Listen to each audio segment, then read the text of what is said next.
Dale, ves. ¿Qué más, amigos? Solo notas nuevamente acá con el doctor Carlos Arturo Jaramillo, que es magistrado, es un hombre que conoce también de política. Recuerde que el próximo año, en el mes de octubre, son las elecciones para gobernación, asambleas, consejos municipales y alcaldías. Ya de hecho algunos se están inscribiendo por firmas. Dicen que algunos lo hacen porque no tienen el respaldo político de sus jefes y de sus directorios. Otros lo hacen por conservar la independencia y muchos lo hacen también por negocio, para posteriormente adherirse a la mejor campaña y sacar sus beneficios personales. ¿Usted qué opina? Hombre, en la historia política reciente de Colombia no ha habido el primero que salga realmente por firmas. Esa es una estrategia, salen por firmas y después resultan al final con el aval de un partido. No se tiene noticia de que un personaje importante haya sido gobernador o alcalde de ninguna ciudad por firmas. Arrancan con firmas y al final tienen esos los avales de unos partidos. Entonces es muy respetable, pero pienso que es un proceso que si bien es de participación ciudadana, le falta mucho de reglamentación, le falta mucho al Consejo Nacional Electoral para definir cosas importantes, como por ejemplo, mire, la biometría. Es que recogen, por decir algo, 100.000 firmas y aparecen 70.000 firmas malas. Y entonces vuelve y empieza. Mire nomás el Y tema de como la... dice, una firma y un tinto no se le niega a No le nadie. niegan a nadie. Entonces eso, yo pienso que ese no es ese no es el mecanismo. Yo pienso que, porque la actividad política es para hacer política. Entonces me parece que el mecanismo es ese, es establecerse por medio de los partidos y el país necesita fortalecer los partidos. Bueno, hacía días no hacíamos los análisis, ya la gente nos estaba reclamando ya qué pasó con el magistrado que no se ve, qué pasó, lo regañaron, le prohibió el jefe de Salvación Nacional, el doctor Enrique Gómez, que saliera en los medios. ¿Qué pasó que no nos habíamos vuelto a ver, hombre? No, no, no, yo estaba por fuera, pero a mí no me regaña nadie. Yo soy tipo autónomo, independiente. Y Enrique es un gran amigo, pero yo no tengo jefaturas absolutamente de nadie. Yo soy un Bueno, hombre independiente. bueno, a propósito del doctor Enrique Gómez de Salvación Nacional, es uno de los más importantes opositores que tiene este gobierno. En el Congreso lo hace el doctor Miguel Uribe Turbay del Centro Democrático, quienes son opositores acérrimos, contundentes, estudiosos y que lo hacen con mucha precisión. ¿Cómo ve usted este gobierno en estos 100 días? No muy malo, es decir, es un gobierno que no ha hecho sino dar bandazos. De entrada se le cayeron dos ministros, enseguida ha hecho una serie de propuestas que no se han podido consolidar, no tiene un rumbo. La verdad es que es un gobierno que no sabe para dónde va, enloqueció la economía, mire el precio del dólar y tiene algunas ideas importantes. Yo pienso, por ejemplo, que lo de la Amazonía es una cosa supremamente importante para el mundo. Pero el tema de los hidrocarburos es una locura. Es decir, si el presupuesto nacional son 405 billones y 93 billones, es decir, más del 30% son los hidrocarburos, ¿usted cómo dice que en este momento va a eliminar eso? Además, los vehículos de energías renovables apenas están en experimentación. No han hecho la primera tractomula en el mundo que sirva para carga pesada, que sea con luz solar o que sea eléctrico. O sea, eso es para carros pequeños. Bueno, doctor Carlos Arturo, esa agenda internacional que viene cumpliendo el doctor Gustavo Petro para la lucha contra el cambio climático y los puentes para el proceso de paz, ¿cómo los ve? Además, ese acercamiento que viene buscando con los diferentes gobiernos, especialmente con los Estados Unidos, para mejorar las relaciones con el doctor Maduro, concretamente con Venezuela. ¿Usted cómo ve esos diálogos del doctor Gustavo Petro en esas intervenciones internacionales? A ver, yo pienso que Petro lo que quiere es generar un liderazgo alrededor de él. Pero es el presidente de Colombia, no es el presidente del mundo.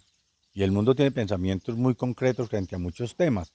Y el tema de Maduro es muy sencillo, Nelson. Maduro envió unos dineros para Colombia, para la campaña electoral de Petro. Ellos le prometieron que le iban a pagar comprándole el gas.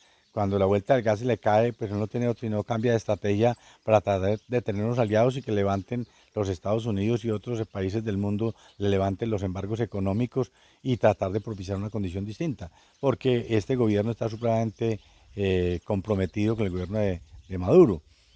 Y eso está bien, yo pienso que en parte, ¿qué quiero significar con esto, Nelson?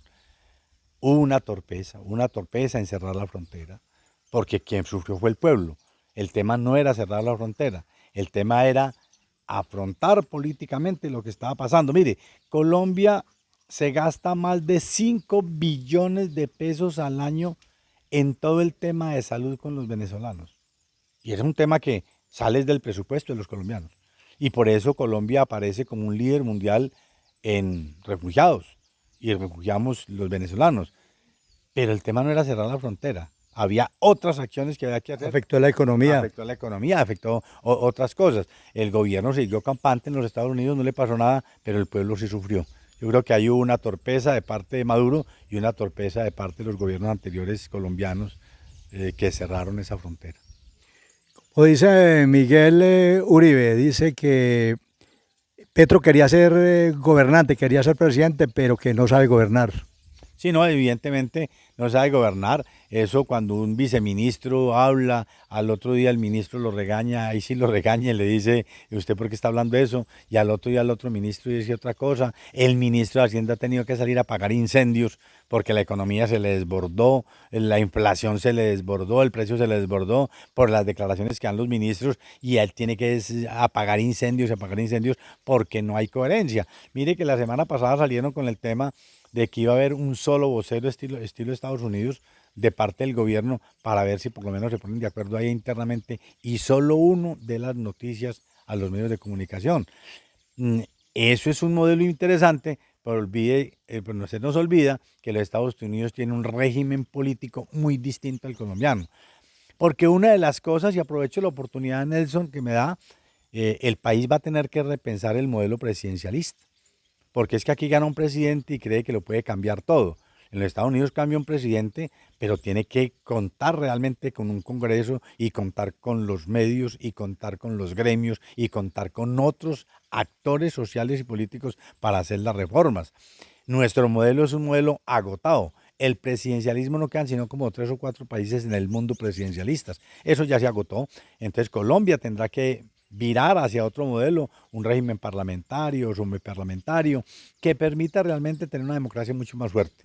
Aquí no puede ser que gana una persona y al otro día todo el mundo tiembla porque se van a acabar los empleos o no se van a acabar, porque entonces se sube el dólar o no se va a subir, o porque entonces la economía entra en una locura por declaraciones de una sola persona. Pienso que el país necesita mayor estabilidad democrática, que es lo que no tiene. Bueno, a pesar de que el Congreso ha estado muy entregado, por no decir muy arrodillado, con todo el respeto de la mayoría, pero ya ve uno voces disonantes del mismo pacto histórico. Los mismos que acompañaron a Petro ya los vemos por ahí ya criticando en las redes sociales y como inconformes en solo 100 días. ¿Qué puede esperar este país de todas esas decisiones y de ese Congreso que no quiere funcionarle al pueblo? No, es que usted no puede pensar, Nelson, que el cambio en Colombia se hace con César Gaviria, con Samper y con unos liberales que están allá, con un partido conservador que no tiene rumbo, que no tiene norte, que no sabe para dónde va, que inclusive están participando del gobierno prácticamente al son de nada y que realmente las fronteras, como ellos mismos lo han llamado, las líneas rojas, no son líneas rojas, tienen que ser líneas de pensamiento. El Partido Conservador no tiene que estar haciendo nada en el gobierno de Petro. El Partido Liberal no tiene que estar haciendo nada en el gobierno de Petro. El Partido de la U no tiene que estar haciendo nada en el gobierno de Petro, porque ideológicamente se repelen. Entonces simplemente eso se llama oportunismo o como lo llamó Laureano Gómez, los lentejos. Estamos frente a una nueva modalidad de lentejismo donde la gente está esperando que le den dádivas, contratos, les den puestos, pero que realmente les importa muy poquitico el país, les importa muy poquitico la estabilidad laboral del país, la estabilidad económica y realmente el progreso. Colombia necesita unos cambios estructurales. Colombia no venía bien y nosotros lo manifestamos en este mismo escenario varias oportunidades. Lo que pasa es que las reformas que propone Petro no son las que van a resolver el problema. Yo le creo a lo que dice el doctor Robledo, el ex senador Jorge Robledo, porque un hombre serio, estudioso, que fue del mismo movimiento, crearon el movimiento, el Polo Democrático se llama, Y lo vemos ahora muy asentado, haciendo unas críticas muy contundentes. A esa gente hay que creerle, porque esa gente no son de los partidos tradicionales, por el contrario, han tenido más acercamiento a este presidente. Entonces ahí es donde uno ve que la situación del país va mal, y Es muy que lo mal. primero, Nelson, es que haya sindéresis y coherencia, que es lo que este gobierno no tiene. ¿Para dónde va? ¿Con quién va? ¿Cuáles son las propuestas reales? Mire lo de la reforma tributaria, Nelson. Arrancaron con una reforma tributaria de 50 billones, luego la bajaron a 30, luego ahorita ya creo que va en 22 o va en 20. ¿Por qué? Porque es que las reformas tributarias de mayor éxito han sido de 8 o 10 billones, que eso es mucho. No se olvide que un billón son 1.000 millones de millones. Entonces, pretender resolver todo con una reforma tributaria. Ahora, ¿que se necesita mayor recaudo? Sí, se necesita mayor recaudo, pero se necesita mayor control de los recursos existentes. Bueno, doctor Carlos Arturo, desde el punto de vista constitucional, y usted que es un hombre de leyes, que es un hombre estudioso, ¿qué significa en este país la vicepresidencia? ¿Eso es una figura decorativa o se utiliza para aumentar el caudal de votos en la campaña? Porque uno ve que el presidente deja con funciones presidenciales a un ministro, a un funcionario de alto poder, pero nunca se tiene en cuenta una vicepresidencia. Por eso te digo, porque siendo coherentes con lo que hablamos ahorita, es que las vicepresidencias son importantes en otro tipo de regímenes políticos. Aquí la vicepresidencia es Para poner votos. un organismo que está ahí para hacer unas alianzas políticas entre fuerzas, pero eso no tiene ninguna importancia, ninguna coherencia. Mire que todos los vicepresidentes han terminado o de embajadores o de ministros, o un superministro como lo fue Carlos Vargas Lleras, donde simplemente les entregan un poder de coordinación de varios ministerios para hacer política. Pero Pero ahí esa, sí se vio la importancia de la vicepresidencia. pero porque le dio el poder el presidente. Pero la figura constitucional que usted lo que me pregunta es eso. Desde la constitución, eso no sirve para nada. Ahora, es como un ministro. A usted el presidente le da todo el poder. Lo que usted acaba de plantear, el presidente Petro a la ministra del Trabajo la está volviendo la superministra, porque es la persona que está tomando las decisiones en el gobierno. Entonces, si a usted un presidente le da todo el oxígeno, pues usted se convierte en el mejor ministro. Así de sencillo. Pero desde una estructura constitucional, la vicepresidencia de Colombia no sirve para nada. Y no es un tema pues de Francia Márquez, no, es el tema, vuelvo y repito, de la estructura constitucional, porque esas vicepresidencias son para modelos de regímenes políticos distintos al presidencialista que tenemos nosotros. Bueno, ¿cómo ve usted al ministro de Hacienda haciendo un oficio importante, además que un hombre estudioso, pero dicen que termina este año y posiblemente 2 o 3 meses del próximo, que ya deje la reforma tributaria y se va? Entonces, ¿cuál es la responsabilidad de este ministro de arreglar un país cuando antes le está yendo mal en la parte económica? No, son compromisos, Nelson. El señor acuérdate que él es del Banco Mundial, del Banco Interamericano, y era también una forma de que un gobierno socialista pues no chocara de manera directa con esos organismos internacionales, y era sacar una persona del seno de esos organismos internacionales económicos para hacer unos planteamientos de la economía.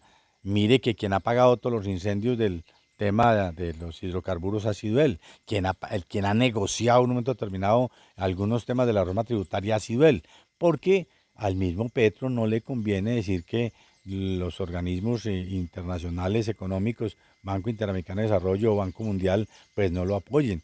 Entonces a él le conviene tener una persona de allá adentro. Y eso es el doctor Ocampo, una persona de las entrañas de esos organismos. Entonces, Bueno, vámonos a lo regional. ¿Cómo ve usted la próxima contienda electoral? Hay varios, hay como 7 candidatos, mejor precandidatos a la gobernación. Los partidos políticos aún no se identifican, los dirigentes políticos, los que tienen las credenciales tampoco, pero no se ve como una organización de partidos. Hay gente que está ahí como pescando en río revuelto. ¿Cómo ve usted la próxima campaña? Además, porque usted estuvo sonando para la gobernación y finalmente como que se quitó. sí, no, lo que pasa es que aquí no hay coherencia, vuelvo y te repito. Y mm, no es lo mismo usted decir que va a hacer una campaña liberal con el petrismo o conservadora con el petrismo, o aparte.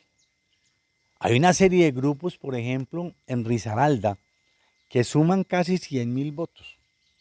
Colombia Justa y Libre tiene 6.000, el Mira tiene 23.000 votos, el partido de la U tiene 30.000, el grupo de Juan Carlos Rivera, que es con Steven Cárdenas y otros que se retiraron, pues hablan de 25, pero póngales 15.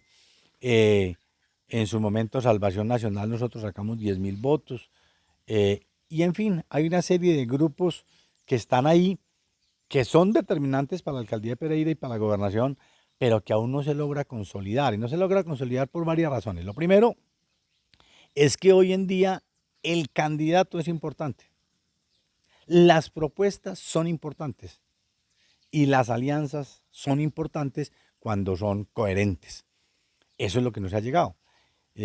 Tendrá que haber una estructuración y por el otro lado pues está el Partido Verde, está el Polo Democrático y están los petristas, pues que son triunfadores en Risaralda de alguna manera en la medida en que sacaron dos curules de la Cámara, por lo menos los verdes que están en el gobierno y que aspiran a tener también alcaldía y gobernación. Obviamente aspiran, pero que tienen que tener en un momento determinado también unas alianzas. Entonces las alianzas con quiénes van a ser.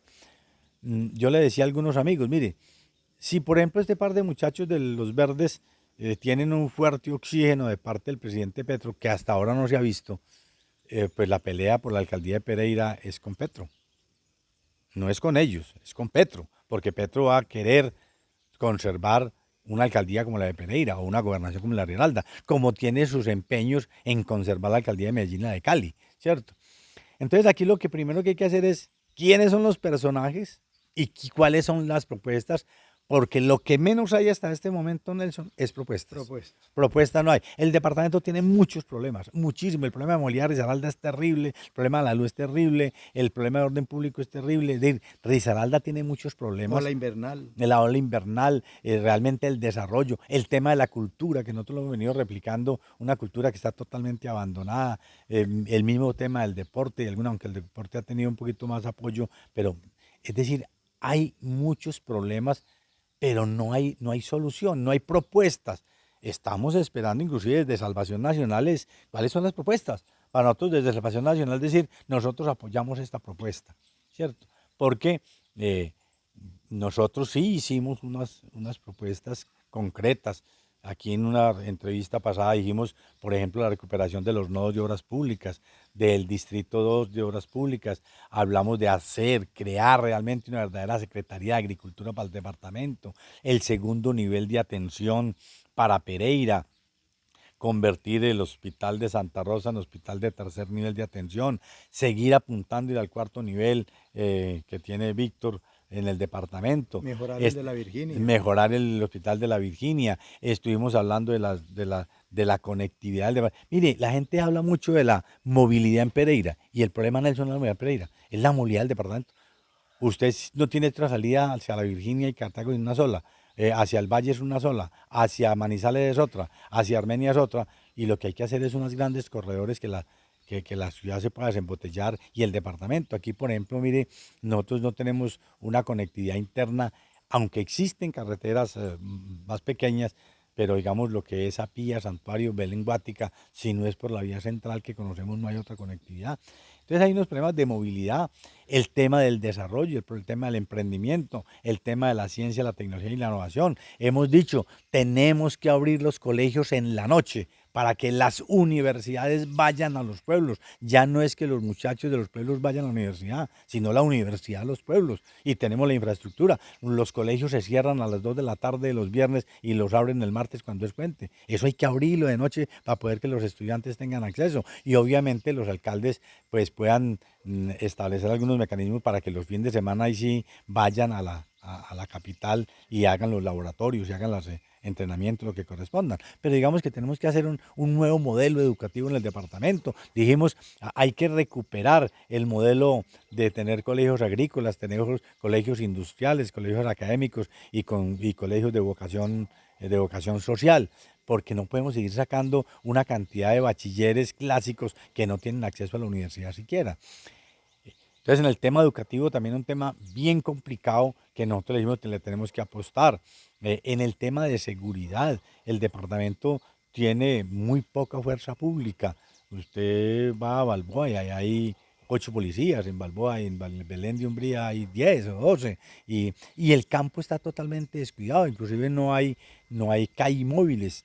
El tema de las cámaras se ha quedado muy en cámaras en las ciudades, pero tenemos que pensar en cámaras en los pequeños centros poblados. Hay que pensar, y una propuesta que le hicimos al director de la policía era que la policía es la única institución junto con la educación que tiene infraestructuras en el campo. Entonces propusimos, hay que hacer infraestructura de internet, aprovechando la infraestructura de la policía y aprovechando la infraestructura. Que hay una escuela, esa escuela es del Estado. Entonces montémosle infraestructura de internet a esa escuela, a ese colegio rural. Y de esa manera poder expandir el tema de la educación. Ya habíamos hablado de la agricultura. Y la cultura realmente tenemos una cantidad de casas de la cultura cerradas, unas casas de la cultura en unas condiciones muy precarias. Aquí también lo planteamos en otra oportunidad. No podemos seguir hablando de un cuento que es el paisaje cultural cafetero cuando no hay ni siquiera un instituto departamental de cultura, porque hay una cosa fusionada ahí entre deporte y cultura que eso no funcionó.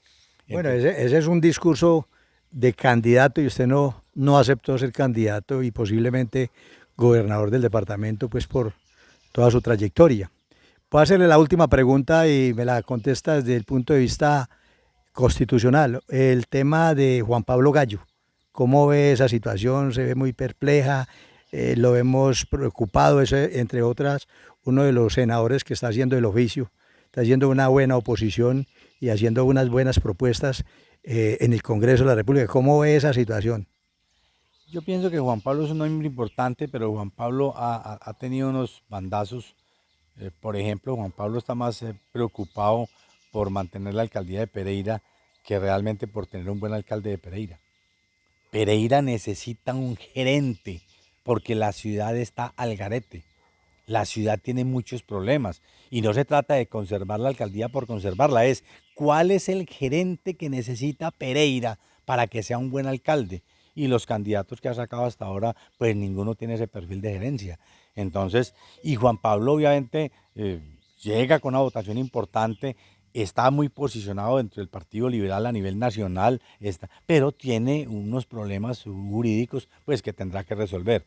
Y ese, por ejemplo, es uno de los temas, y usted ahorita que me planteaba el tema de la gobernación, mire, se plantea que el Partido Liberal aspira a tener gobernación y alcaldía. Eso nos parece una utopía, porque es que el Partido Liberal de hoy no es el Partido Liberal de ayer que tenía por ahí 150.000 votos. Eso ya no existe para pretender tener las dos cosas. Y por eso te digo, estamos pensando es cuáles son las propuestas, por lo menos desde Salvación Nacional, para saber cuál es el candidato que vamos a apoyar.